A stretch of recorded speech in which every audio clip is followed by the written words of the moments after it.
The advice and opinions expressed by the host of Autism Live and her guests are meant solely as suggestion and should not be in any way construed as child-specific advice. Any choices you make in determining your child's treatment are completely at your own discretion.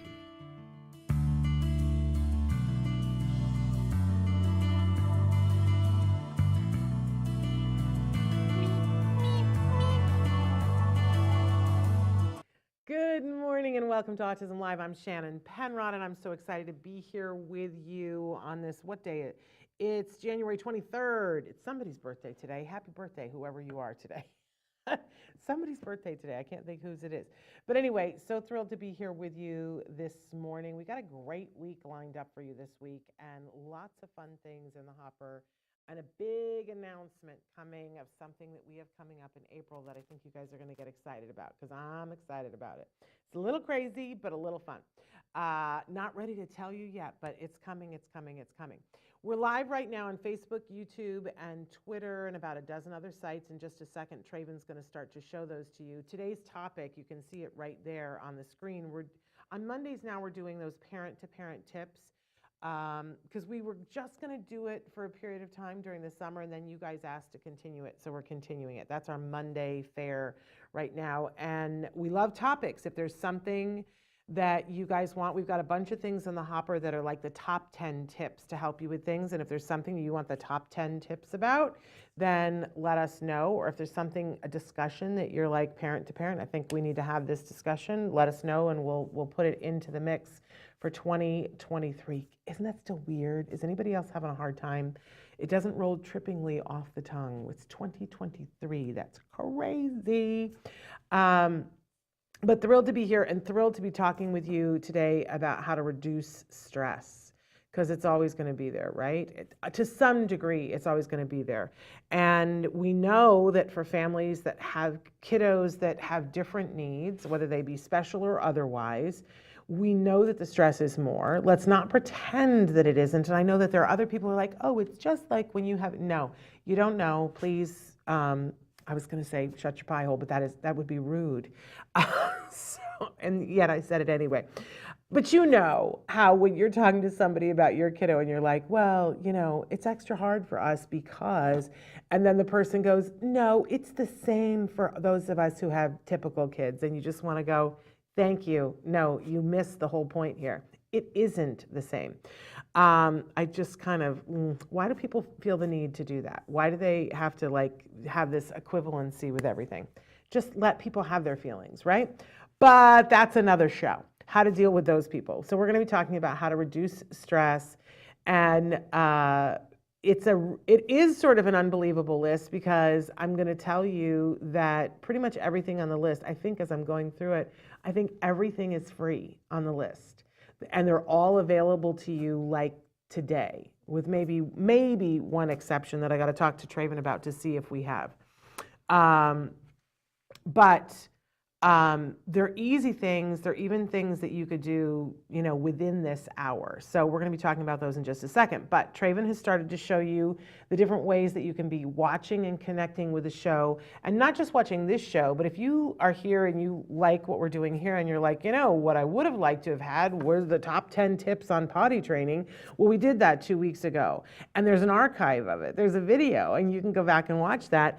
And not only that, there's 12 years of videos in the mix. 12 years of videos with all kinds of experts, all different kinds of topics that we've covered, with all different kinds of perspectives. And if you're watching this and you're like, but wait a second, why is it parent to parent? Why aren't we having more conversations with people who are actually on the spectrum, which is a valid point, but we have those as well. It's just that now we don't do that on Mondays. Typically, who knows, it could happen again.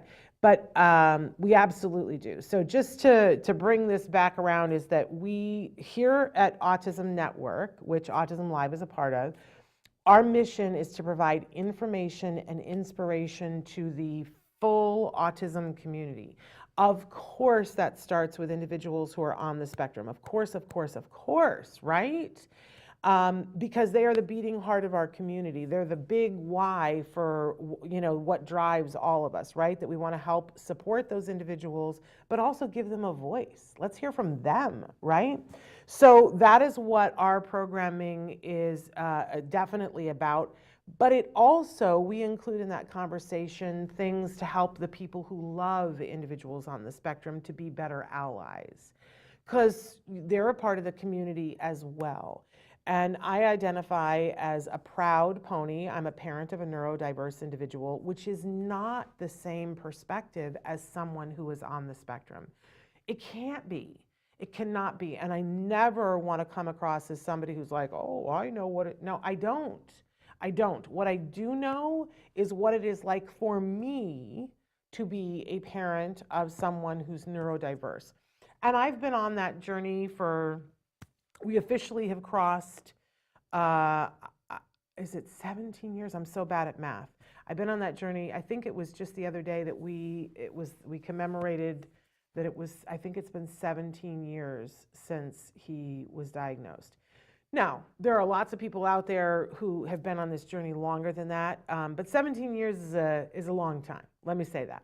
And during that time, over 12 years, I've been doing this show, and before that, for I think 3 or 4 years, I was doing a radio show where I was interviewing experts about autism.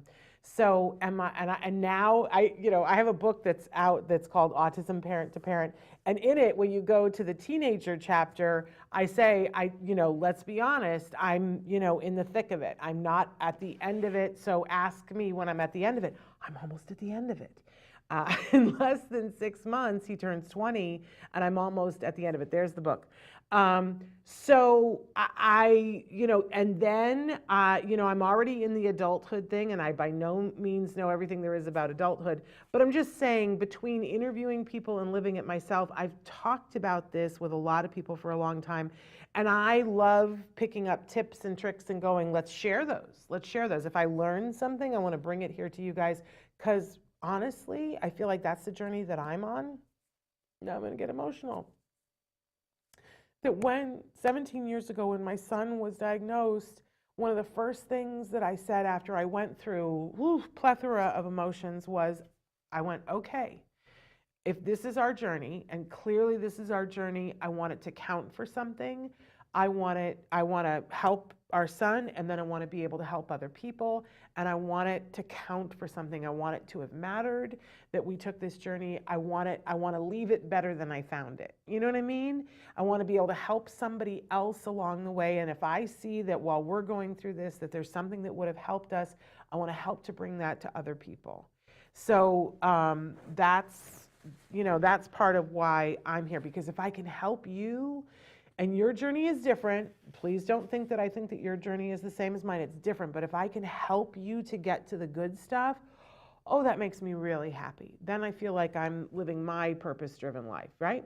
So don't be afraid to write in. We're live right now, as I said, on all those sites. And if you're on YouTube or you're on Facebook, write in and say good morning. Nobody has said anything in the chat yet. The chat is live, and I love interacting with you guys. So feel free to write in and tell me if you're watching. If you're watching or listening in podcast, don't feel like that you can't connect with the show. There are still many ways to connect. We still have it says chat. Good morning, Michelle.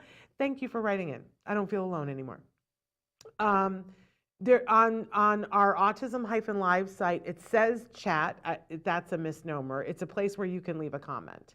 And we can get those comments, but you can, excuse me, now I'm going to get the hiccups. You can also email me. So my direct email is shannon@autism-live.com, and you can reach me there if you have a question or a comment and you're watching or listening to the podcast, as it were. You can definitely check that out. I do want to say, because we were talking about giving people on the spectrum a voice, which we try to have guests on all the time and interview people on the spectrum, but we also in 2022 launched our new podcast, Stories from the Spectrum, which is only folks on the spectrum. only people who identify as neurodiverse, only their words all the time. And we launched a new episode of that on Friday, which if you didn't see, you are missing out. I get so excited when I see a new episode taking shape because it's little vignettes. They get between 3 and 10 minutes to, take the time to promote themselves, talk about something that is on their mind, show off what they got to show off, sing, interview other people. It's fantastic. Stories from the Spectrum. Make sure you check it out. Most of our shows now, when we podcast, only podcast in audio. The exception is Stories from the Spectrum. You can download the podcast and download the video. Everything else, we ask you to go to YouTube and check it out. It's just that we feel like that is so visual. Some of the ways that they tell stories is so visual that we felt that it was important that we do that. So that is still happening. Okay.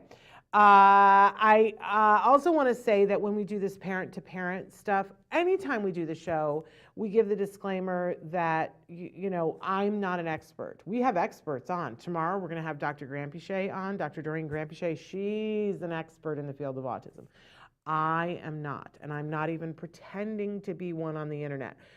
I'm only claiming to be a parent who's learned a thing or three from other parents and from my journey that I want to share. But always expert advice is better. You know what I'm saying? It's good to talk to experts. It's good to get their opinion on things. Don't ever take my advice as expert advice. So we like to give that disclaimer. So let's dive in here and start to talk about stress a little bit, because stress is a part of any parenting journey. Absolutely, let's admit that. But they have documented that if you have anyone in your family that has special needs, that there is additional stress. Now, there is one study that said that the stress that autism parents go through is comparable to the stress that soldiers in combat go through. Think about that for just a second, about how much stress that must be. And if you are someone who's like, I feel like a little like things happen and I feel triggered and maybe I have PTSD, and you are not like thinking out of the realm of possibility. Let's be honest here. There are many autism parents who have been diagnosed with PTSD. But let's separate this out a little bit before we get any further. And if anybody who's watching that is actually on the spectrum themselves, let me be very abundantly clear that the stress that we feel as autism parents is almost never relating to our actual child and how we feel about our actual child.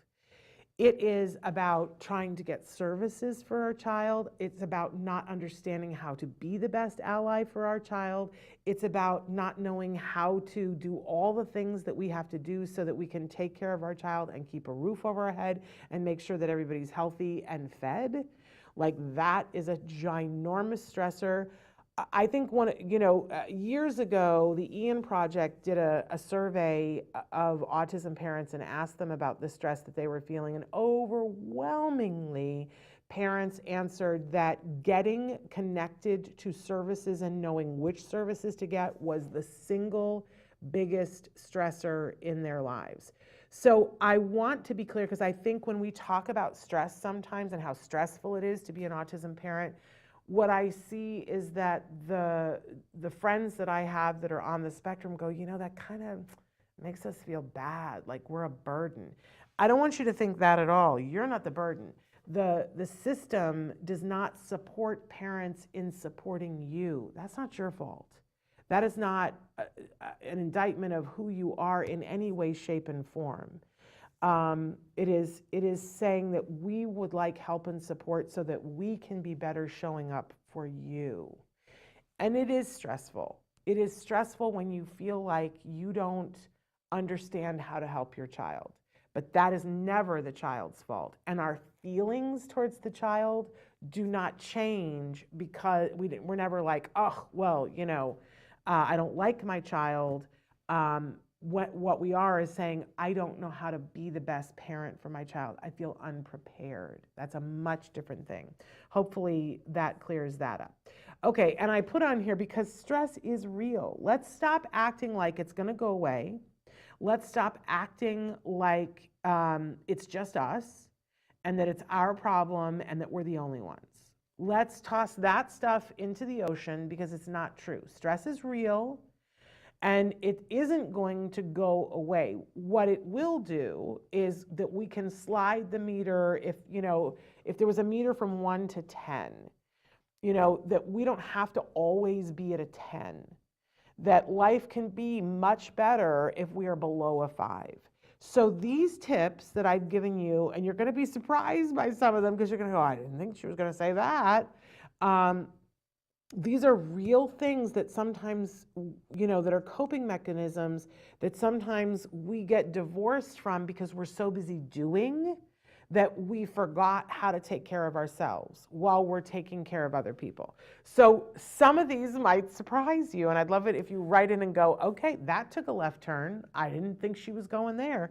But I think this is a great actual helping list of potential things that you could do whenever you feel the stress starting to mount, because it's better to get to it before the stress is at a 10, right? So here are some things to do to help. So number one, and this cannot be overstated, right? Prioritize sleep for everyone in the family. Think about this for just a second, that if you are underslept, your ability to cope is going to go substantially down. And when something happens, your stress response is going to go substantially up. Is that just me? Can anybody give me an amen? I think that's all of us, right? So that's us. Let's think about our kids. If our kids, and let's also acknowledge that the world is very stressful for people on the autism spectrum. It is. And there's like stuff flying at them, sound-wise, sensory-wise, things coming at them. And you might say to yourself, gosh, sometimes my kiddo is able to cope with it and sometimes they're not. Well, if we look at the environment, we can see lots of different reasons why sometimes all of us can cope and sometimes we can't. But sleep, essential. If we are having a child that doesn't sleep, then we don't get to sleep, and now everybody's ability to cope goes out the window. So what does it mean to prioritize sleep? And Infinite Zaina says, the stress we feel is comparable to having a newborn in the house, but for millions of years. Yes. I think this is one of the great things that people don't realize when they say, oh, I have kids too, and so I understand the stress. And you go, no, you don't understand. Because when you have a newborn, you got to be on top of things and aware constantly, right? You can't just like walk out and get the mail and come back in. Although I know people who do that with newborns. But you can't just, and toddlers, you can't just leave them alone. They need constant 24-hour care. But as that I hate the word typical, but as that typical baby develops, it gets to a point when they're 7 and they're at school and the parent goes, hey, I'm, for the next 4 hours, I don't have to think about my kid. We don't get that luxury. So you're absolutely right, Infinite Zaina. Oh, Jacob says not relevant to the subject, but I like the cat picture, LOL. It's totally relevant. For those of you who are listening in podcasts, there's a precious picture of a kitty with its eyes closed and its paws up. I try to make these things fun and good, the images, so that they add to what it is that we're doing. So thank you for noticing, Jacob. And it isn't it is relevant. That's what I want to say. Hello and good morning, Ms. Hellraiser. So prioritizing sleep, what does that actually mean? And Dr. Granpeesheh has done some really good talks with us about when your child isn't sleeping, things to do, and I'll make sure that we talk about that tomorrow.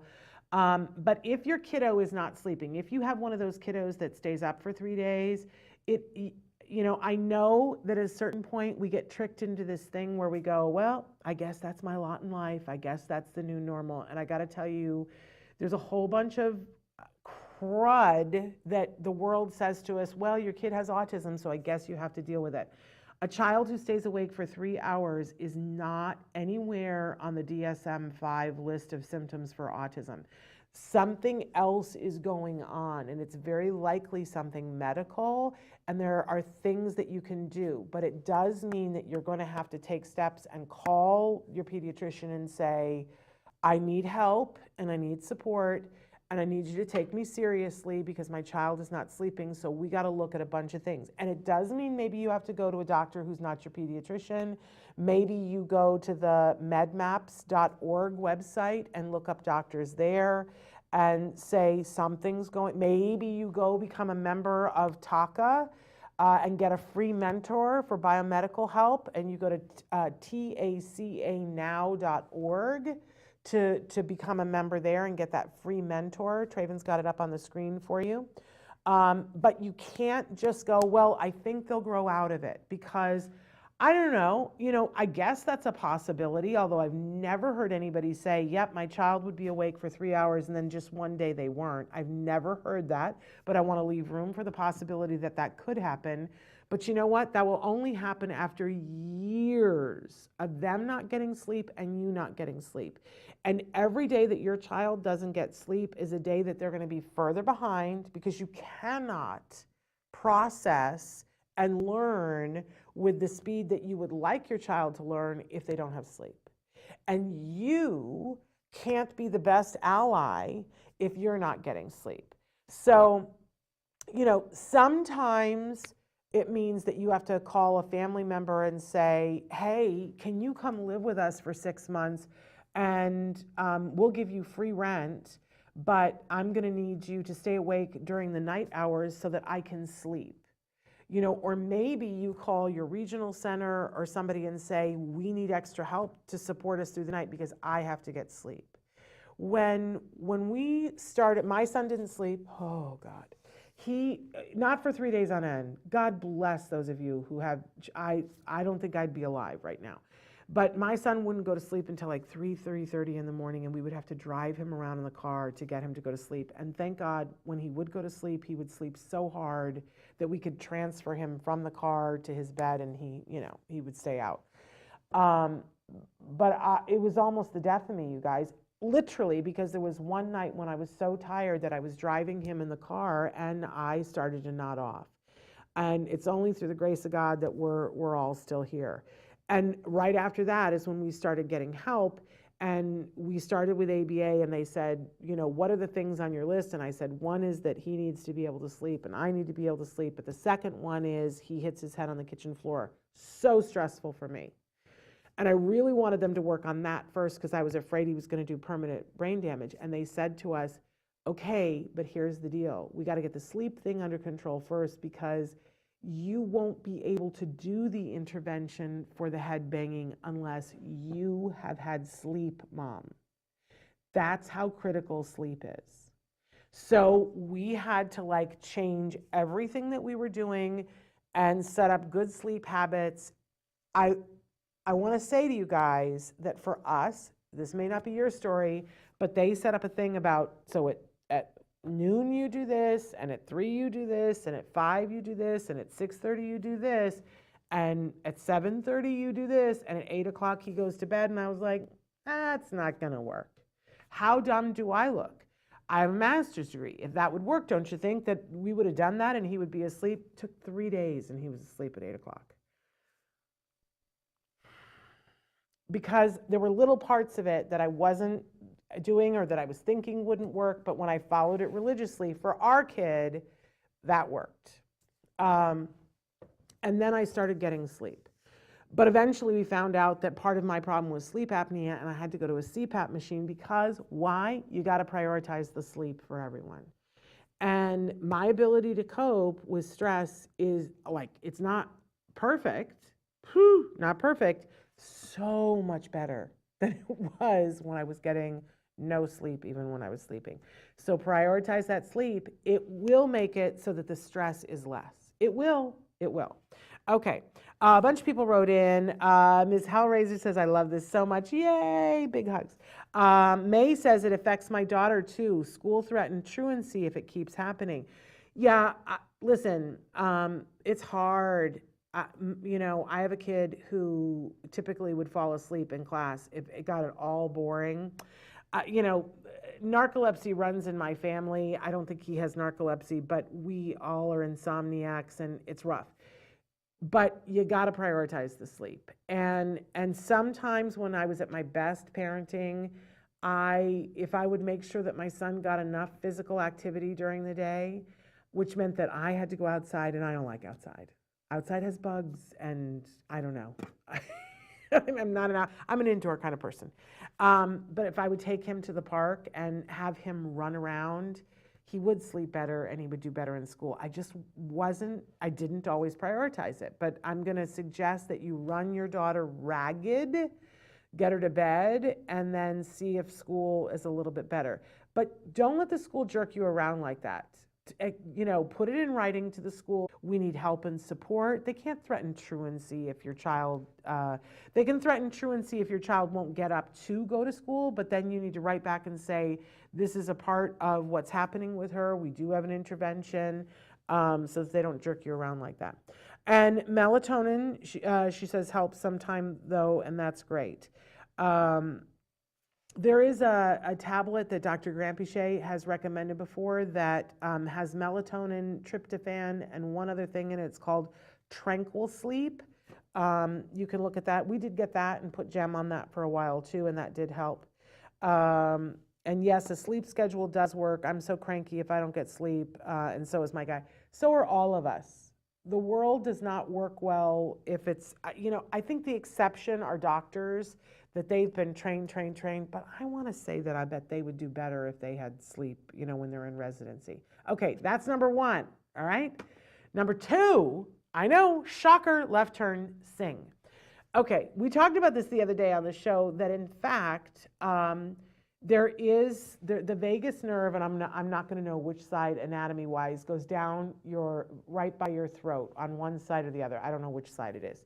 But they have done all kinds of studies about this, and when you hum or sing, what it does is it stimulates the vagus nerve and it helps reduce your cortisol levels, which helps reduce your stress. I know it sounds like mumbo jumbo, but in fact, they have found that this helps with cardiac patients, this helps with senior citizens, this helps with kids, that if they have singing as a part of their program at school, that it can help reduce the stress. I'm not saying you have to be good at it. I'm not saying that you need to then make a one-person show out of it, but singing helps to reduce stress, or hum. So that's our number two suggestion. And you have this available to you today. You don't have to have an Apple account. I have of hum. It should say or hum. This PowerPoint, you guys, very nearly killed me. I was telling Traven, it took 4 tries because it kept crashing, and I don't know why. My computer didn't like it, and it kept going away. So my apologies for the typo. But singing or humming, because we talked about this the other day with Dr. Grampiche when we were talking about why do our kids hum. And there are lots of reasons why our kids hum, but there is a potential that one of the reasons why they hum is that they like the vibration in their head. Because it does, when you hum, it vibrates the bones, like and your sinus cavities. And for some people, that is a pleasurable feeling. Others, it is not, especially if your sinuses are stuffed, it can feel a little weird. But it can actually help to move the sinuses around and move the gunk in them out if you hum or sing. So I'm always encouraging of making sure that you put, at some point in your program, put on a little bit of music and hum or sing with your kids. We know that kids learn things like the alphabet and other things that need memorization if they can learn it with a tune, and that sometimes our kids find their voice through singing. That there are kids who don't talk but will sing words before they talk words. So no matter what your reason for wanting to sing, it can be good for all of those things, including stress. So sing a little. And I encourage singing out. Like if it's the shower that you're going to sing in the shower, do it. I can always tell my stress level by how long the playlist is in the shower. If I am in a good mood and all is well, I am in the shower and it's a full-on concert. If my husband will say to me, "You okay? You took a shower and I didn't hear a thing," right? Because that means I'm deep in thought and stress and trying to figure things out. Otherwise, I'm in there singing. And singing is good for us. It's good to model for our kids. It's good. And remember, you're stimulating that vagus nerve. It's scientifically been proven to reduce stress. So sing it out. Sing what you like. Hum, if you're feeling stressed, hum and see if it helps you. Okay. Number 3, this seems like a little like duh, but it's important. Inhale and exhale. And my picture there is stuff that we have for emergencies. You got a fire hose and a fire hydrant, because when the poo is hitting the fan and there's a fire, you do not wait. You grab the fire extinguisher and you put the hose on it, right? Depending on what kind of fire it is. This is the one on the list that's for emergencies, is inhaling and exhaling. Do you know that they've also done research on this, and that when we feel stressed, we do not take as long of an inhale or as long of an exhale. And guess what happens when you do that? Your brain goes, wait a second, I'm not getting enough oxygen, and then the panic and flight response is activated. And your proprioceptive or whatever, I'm not even using words I know, but it all starts to go, and then you start, breathing very shallowly, which then further activates that response. So if we can recognize that in a moment when we're feeling the stress, even if the stress is at a 10, if there's one thing that I can put in your backpack today, is that no matter if your stress is at 1 or 10, this is applicable and helpful. Inhaling slowly and exhaling slowly 3 times. Now, I was going to put times 3 on here, but the truth of the matter is if you can do it 3 times and you have the facility to be able to do it 10 times, 10 times is better than 3. But 3 starts to put it on the right track. 3 times, inhaling slowly and exhaling slowly. And if you will just do this for yourself, but then also model it for your kids, remember, because we're not only doing this for ourselves, but what we do, our kids see us do. And then it becomes a potential tool for them as well. So if you're starting to feel the stress, somebody taught me this and said, a lot of times being in the car or around the car was the most stressful thing for me, for lots of reasons why. But getting my son into the car, getting him out of the car, going someplace, any place, stressful.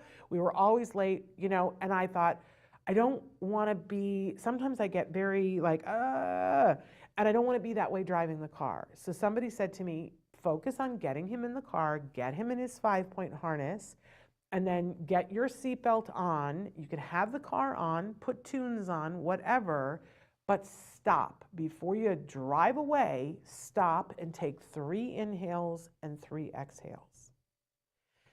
And you will be a better driver for that car ride than you were if you didn't. And that was so helpful to me, because there was one time when I got a ticket because my son had taken off his shoes and undone his harness and thrown his shoes at me, and I pulled over in a place where I couldn't, and I got a ticket. And I sat there and cried, and I was like, you don't understand, my son, and the policeman was like, yeah, but you're going to get yourselves killed if you have to figure out a way to get it together. And I told somebody, and they were like, 3 inhales, 3 exhales. And I use it all the time. There was also a monk, his name was Norman the monk, who would appear on Oprah. There was a whole period of time, well before we were doing remote interviews, he would do these remote interviews with Oprah, and this is what he would talk about: the power of 3 inhales, the power of 3 exhales, that it's life transforming. Now, once you feel how different it is, do more. Like, say to yourself, okay, well, now I'm going to challenge myself that, today, before I feel stress, I'm going to do 5. I used to do a thing, and I need to do these things, where I would try to do 5 breaths, and on each breath, on each inhale, I would think of something I was grateful for. You want to turn your day around? Whoo, that's a good one to do. So you inhale and you think, I'm so grateful to be alive, which I don't always acknowledge, right? And then you exhale, and then you point to the next finger, so you're occupying your fingers, and there's something about touching your fingers while you're doing this that kind of cements it in your brain, because it's the full experience of all the senses. And you inhale and you think, I'm so grateful that my child is healthy, right? And you do that for the 5 fingers, and I'm telling you, change a bad day right there. So however many times, but inhaling and exhaling. I went to a conference a couple of years ago. Good afternoon, Judy. So thrilled you're here. And I love Mr. ABS says, important to inhale through the nose and exhale out through the mouth. And I think that that's super advice. It's not always possible for everybody. Like if your nose is stuffed up, you may not be able to do that. So if you can, though, absolutely. I love Ms. Hellraiser says, OMG, yes, music is awesome. Sometimes my son hums a song and I can put it on for him. So, so great. I'll tell you what, too, it's another way to connect with your kids. And I encourage you, when you're in the car, play music that you like and see how your kid responds. Because they may not like your music. And then if they don't like your music, kind of pay attention to that and play other things to see what they do like. I'm an 80s girl. I'm not ashamed of it. So I was playing orchestral maneuvers in the dark for my son, and he just loved it. And we really, really, really connected over this one song that to this day is super fun. And whenever it comes on, the 2 of us will jam out to it.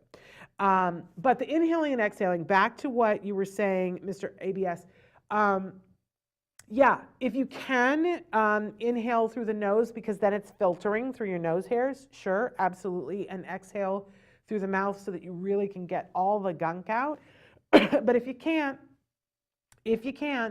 inhale and exhale 3 times, and then add more. It's free, and it only takes a couple of seconds, and we're all in a hurry, but you have time to inhale and exhale. Even if you're someplace where it is the most stressful, if you can just concentrate on one slow inhale and exhale, then it will turn things around for you. So super duper duper important. Inhale and exhale. Number 4, one of my favorite ones, take a mini mental vacation. Here's another one that they've done studies on that a couple of weeks ago when which was it, the Powerball or whatever was over $1 billion. Whoo, it made me so happy to buy a ticket and then think about how would I spend all of that money.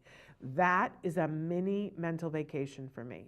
And do you know that they have done studies on this that, we all want $1 billion. I mean, is there anybody who would turn down $1 billion? And it's not because we really want $1 billion. If somebody handed you $1 billion, it's not the $1 billion that you really want. It's the feeling of I could do anything and there's nothing to stop me, right? It's the feeling that we want. Guess what? You can have the feeling whenever you want by taking a mini mental vacation. You want to go in a hot air balloon, but you can't because you can't afford it. You don't live where they are.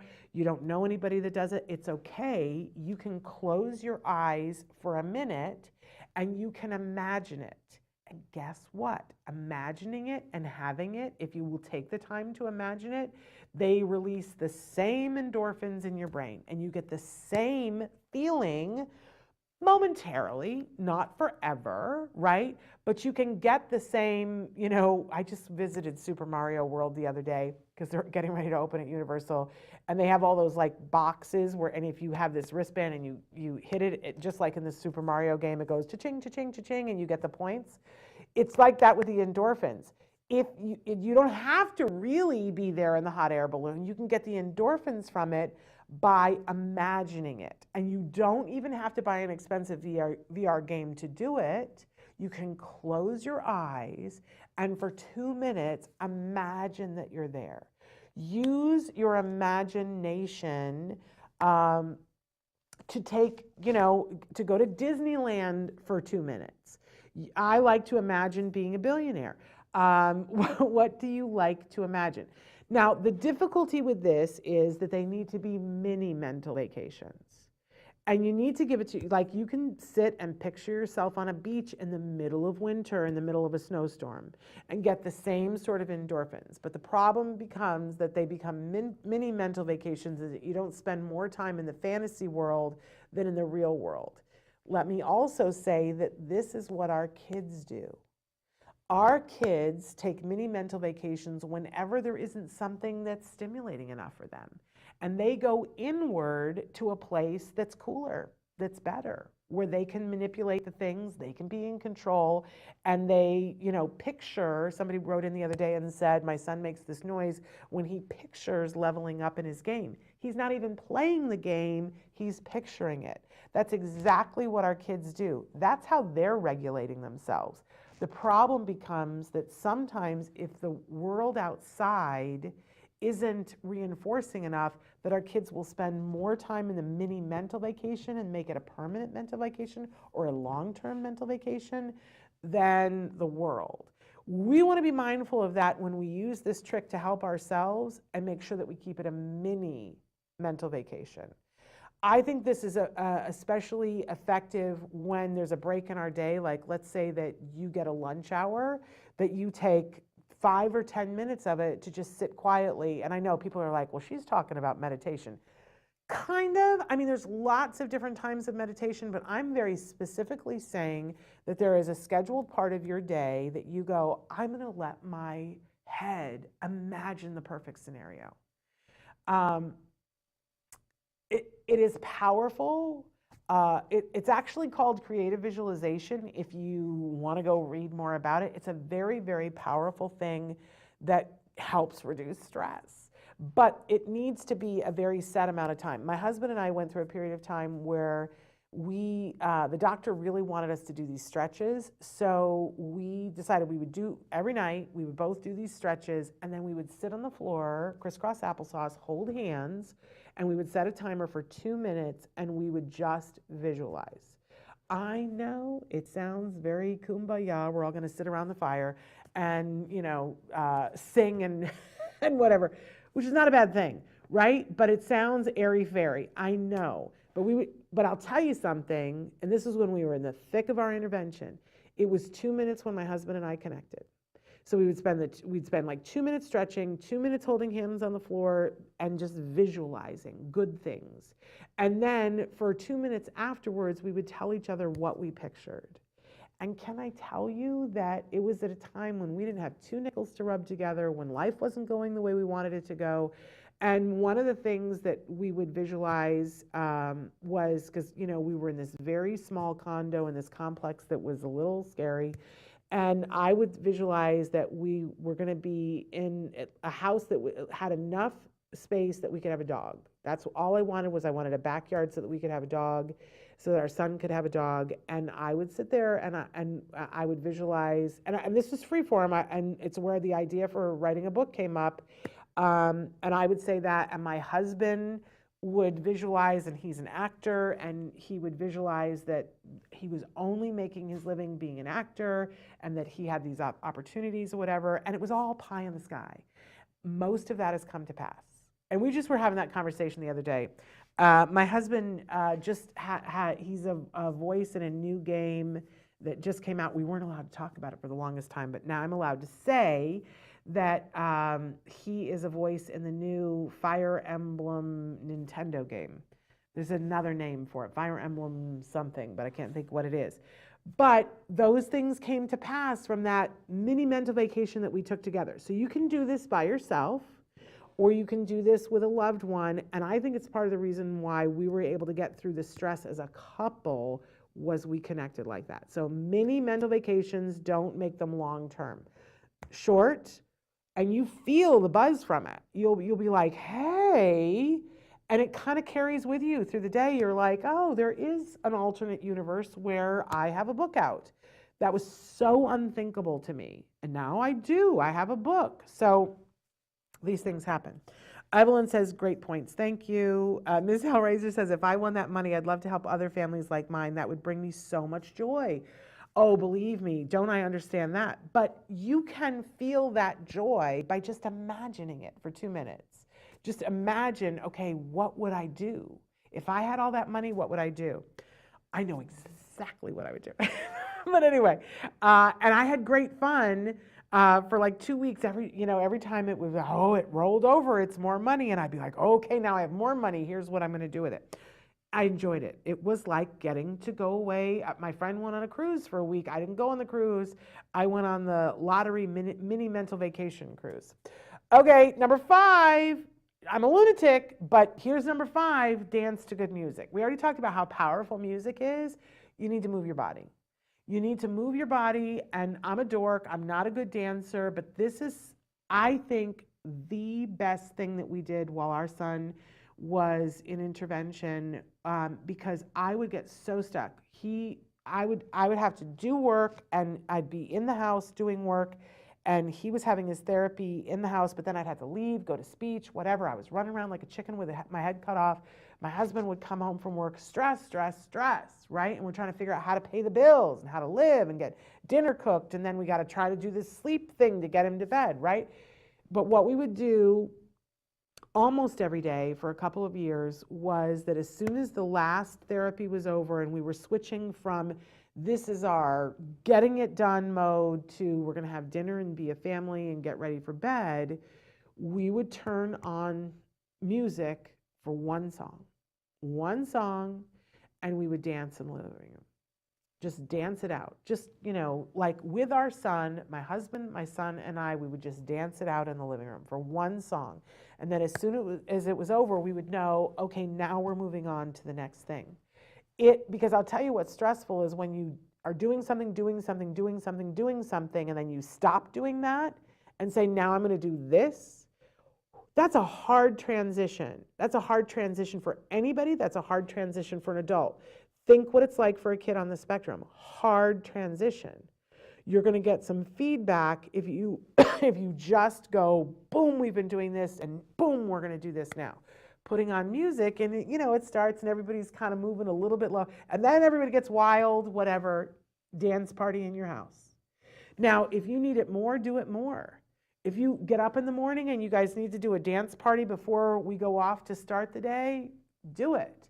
We have the thing in our house now where I say, Alexa, play this song. And it's pretty much the same song every morning. And I dance and sing to the song to get myself jazzed for the day. It's a much better way to start the day. Much better way to start the day. Involve your kids. But dance it out. That's what they always used to say on Grey's Anatomy. But pick good music that you like to dance to. And if everybody doesn't agree, rotate it, right? And you can dance by yourself, or you can dance with your kids, you can dance with your significant other and your kids, whatever the combination. But I'll tell you what, I could have put on here exercise, and exercise is great too. Sometimes we don't have time to exercise, but dancing to good music counts.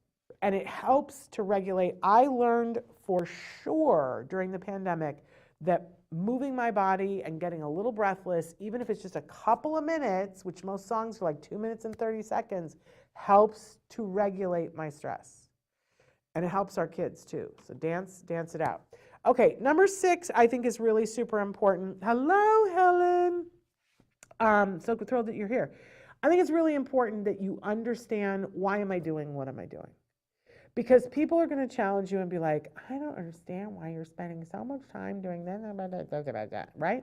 whatever their thing is. But if you know why you're doing something, it's so much easier to do what you have to do.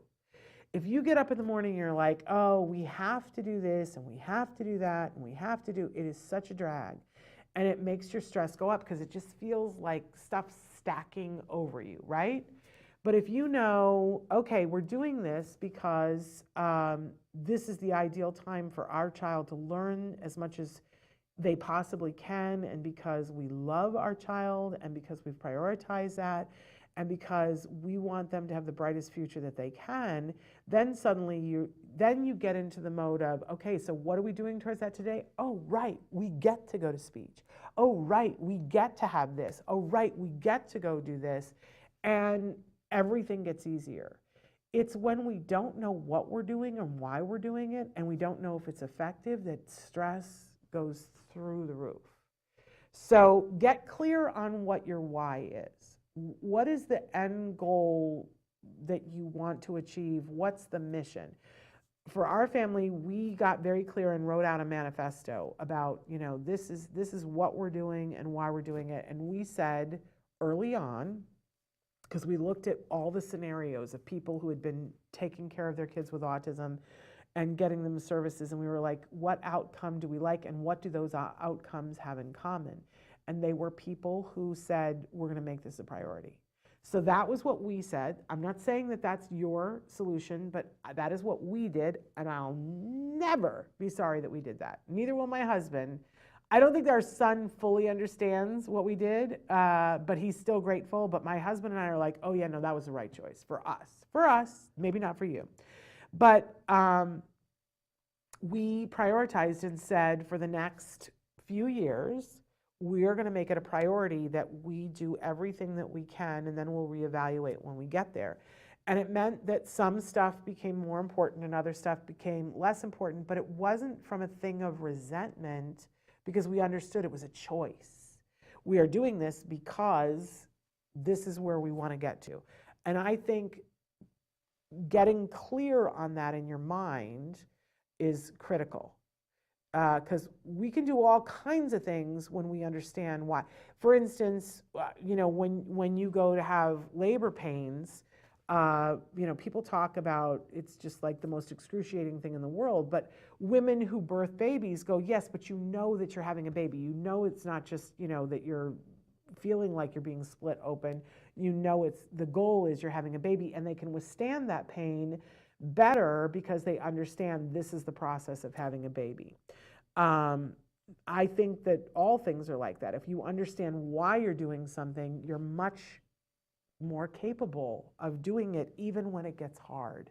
And sometimes it gets hard. Let's be honest about that. Okay, number 7, changing it up, you gotta laugh.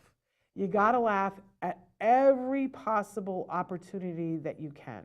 Now, what makes you laugh might be different than what makes me laugh. So pick your thing.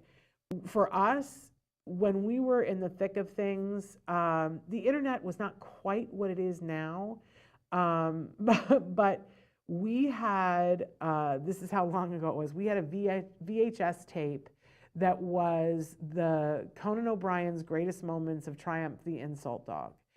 We watched that thing so many times. My husband and I would sit down. We did not have cable. We did not have HBO. We didn't have anything. And so we would put that in and we would watch it and we would laugh until we were like stupid and falling off the couch. And the irony to me is that at no time while we were doing that, and it's silly. It's, if you watch Triumph the Insult Dog, it's just silliness.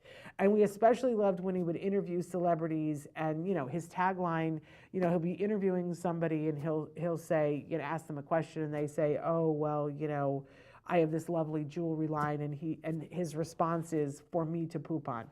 Now, you can't get sillier than that, right? Like that is as silly as it gets. And we would sob, we would laugh so hard because we needed it. We needed it so desperately, and we didn't have another way to get it. I'm very funny, my husband's very funny, but you can't always feel funny, right? But we would just laugh and laugh. At no point did we realize or know that the gentleman who is Triumph the Insult Dog, who does the voice and is the writer for it, we did not know that he was a dad going through the same thing, that he has 2 kids on the spectrum. Robert Smigel. Did not occur to us, didn't know, but I love the perfect irony of that what got us through and made us laugh was an autism dad. You know? It doesn't have to be that for you. Find what makes you laugh. There's so much available now. You can just, go on your phone and go on Funny or Die. Or on Facebook, I watch way too much now of all the dog videos. And I will weep or laugh or whatever. Last night we had friends come over, and what did we all do after, we were talking? We all started talking about the funniest videos online. I saw a video the other night that I laughed so long and so hard that Jim and Jem came to see what I was doing. I'm going to have to show it to Traven later, of a horrible husband who has a leaf blower and likes to surprise his wife. Oh, this man, honestly, and I said to both my husband and my son, don't you ever do this to me. You would be thrown out of the house instantly. I would never speak to you again. But his wife is sitting there, eating a bowl of cereal, and he comes in with a leaf blower and it all goes, it's hilarious. It's just so wrong. It's so wrong. But you gotta laugh. And don't judge yourself for what you laugh at. It doesn't matter how stupid or silly it is. You need to laugh. You need those muscles. You need to show your kids that laughter is a great thing. Find the way to laugh, whatever it is. Yes, Robert Smigel, who was the creator of Beavis and Butthead and is Triumph the Insult Dog, yes, has 2 now adult young men that are his sons that are on the spectrum. How about that, right? Okay, so number 7, laugh. Number 8, create things to look forward to. You got to find big and small reinforcers for yourself, and they've got to be short-term and long-term, because you got to feel like you got something hopeful to come to. Now, for us, the big long-term thing to look forward to for me that I would always picture was my son graduating from high school. And that was going to be my be-all, end-all, that he was going to graduate. And I started picturing that back in the time when people said to me, he's not going to be able to get a high school diploma. People said that to me. My son graduated from a college prep high school with honors. Now, that's not everybody's story, but I decided that we were going to get as far as we could, and that was the picture that I held in my head, that he was going to be standing in front of me in a cap and gown, and that I was going to say to him, we did everything that we could. And that I was going to know in my heart and my soul that that was the truth. And that I would say to him when we were standing there, now the world is yours. You go do whatever you want to do. And I took that moment. And there's a picture of me with my son saying that to him, sobbing, right? But here's the other thing, is that when you set things to look forward to when they happen, now you got to find a new thing, right? So now my new thing is picturing him graduating from college, yes, which back in the day, I didn't even know that that was something that I could visualize that could happen. And it's going to happen. Today he's starting his 2nd semester of his sophomore year. It flies by. So that was my long-term thing. But then I would have short-term things that were like, okay, on Valentine's Day, we're going to do this, whatever it is. And they've got to be, some of them have got to be big and some of them have got to be small. You got to have things to look forward to. You got to have things to work towards. Because if you don't, it all, didn't we have that problem in the pandemic that it all starts to feel like mush? Like it's just a grind. And I don't know about you, but I don't do well with that. I gotta have things that I know that are coming, things to look forward to. And it doesn't have to be big. In any given day, you have to have something to look forward to. If it's a moment when you're going to sit down at some point today and you're going to have your favorite cup of tea, if that is reinforcing for you, that can be enough. If it's not, you got to find what your thing is. I've really gotten in the last 2 years into pottery. I could never have done that when my son was young and in intervention, but I look forward to it. I'm like, oh, this weekend I get to go to the pottery studio as many hours as I want to, and no one can stop me, right? So it's so personal. I can't know for you, but if you need help figuring it out, let me know. But find reinforces for yourself every day, every week, and every year, things to look forward to, right? And things that are way far down the road. Get a picture in your head of where you want to be when your child is 18 and work towards it. It'll help you. Okay, number 9.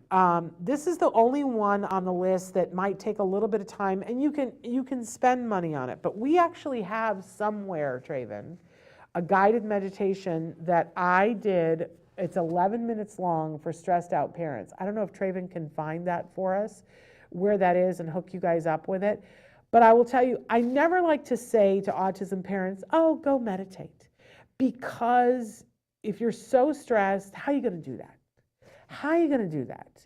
And people go, I don't know how to meditate. And there's so many different types of meditation, and a lot of times you find yourself meditating, but your thought process is, I don't know if I'm doing this right?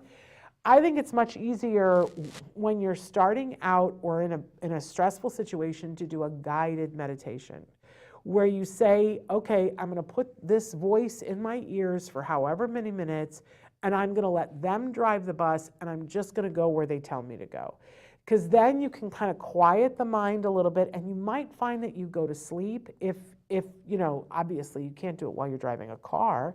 But if that's what happens, I love the Calm app. And there is a free aspect of the Calm app, and you can go on there and you can listen to guided meditations. My favorite thing, because I am an insomniac, if I can't sleep, I have now, my health insurance pays for the Calm app, which is great. But so I have the McConaughey factor. If I can't go to sleep, I just pop in the earbuds and I turn on Matthew McConaughey's Wonder. Stop it. In how many years I've been doing it, I've never heard the whole thing. It's 31 minutes long. I have no idea what it's about. No idea whatsoever. I don't even have to put the app in anymore. This is how powerful it is. I don't even have to put the app in anymore. If I've been traveling and not been able to go to sleep, if I just sit there and I go, okay, I'm going to remember what Matthew McConaughey says and picture his voice and try to remember, I fall asleep. Done, over, peace out. And sometimes that's the purpose of meditation. Other times it's to make you feel refreshed, whatever. You need rest and your brain needs rest, whichever way you get it, awake or asleep. I'm going to say it's all good, right? But I really advocate listening to guided meditation to start, then branch out. I started to say earlier, I went to this conference and this guy was talking about meditation and the studies shown on families who did meditation who had kids with special needs. And it showed the parents' stress and overall health, but it also showed the progress of the child. And it showed that with 20 minutes of meditation, that the parents' health improved and that the kids' outcome improved. Outcome. That how they were doing with their autism symptoms and whatever therapies they were doing were better if the parent was doing 20 minutes of meditation. But then he upended the whole thing and said, let's see what it is at an hour. Now you're just talking ridiculous to me, because I pretty much at this conference, I was like, I don't know an autism parent that has an hour a day to meditate. I don't know anybody that has that. But according to him, in these studies, that parents who did an hour of meditation, their health and well-being went off the chart well, and so did their kids' outcome. Now that is crazy to me, but crazy interesting to me. So I'm saying start with 3 breaths, start with a guided meditation for however many minutes you can put up with it. And then if you can get to an hour, write and tell me about it. I have not gotten to an hour yet, and my kid is doing very well. I still don't have an hour every day to meditate. Probably because I haven't prioritized it. Okay, I'll accept that. but I want to know if anybody else really finds this to be true. He had hundreds of studies that he played on the screen, and I went, okay, that's a lot of studies that show this. Okay, and then the last one, okay, here's the big left turn that you weren't expecting. My last bit of advice is, and I should preface this with, if you have little ones, this is not a discussion for little ones to be around, but it's have safe consensual sex. And if you don't have anybody to do that with yourself.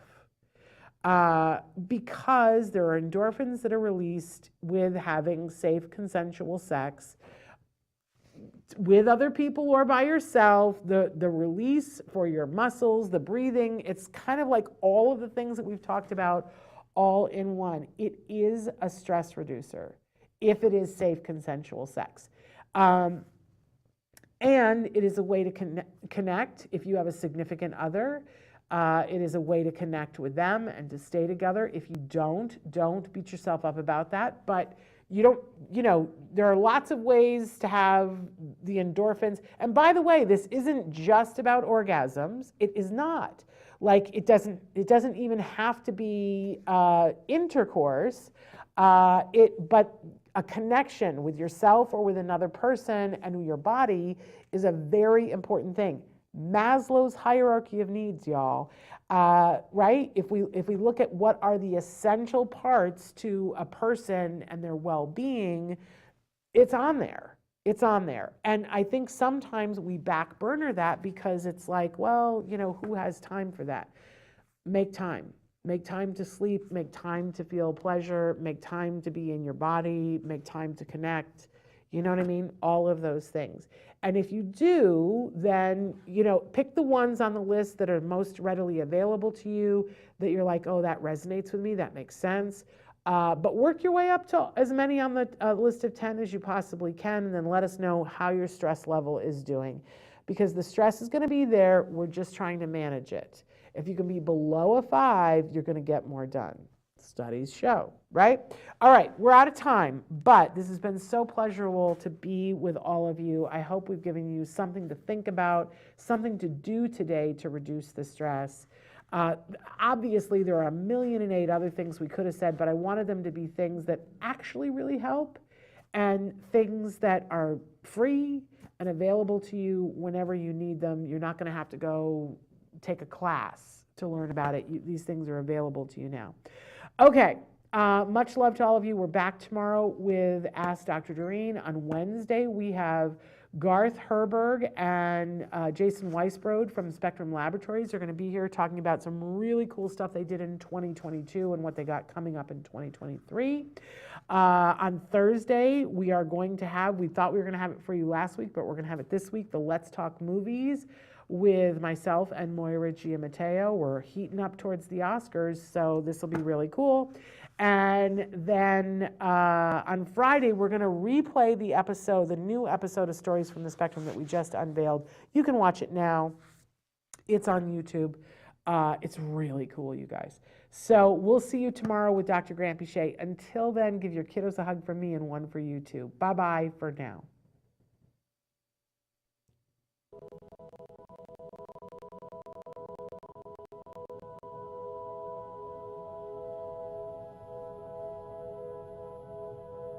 If you found anything helpful in this video, please give us a like. In fact, make sure that you smash that subscribe button on YouTube and give us a like on Facebook.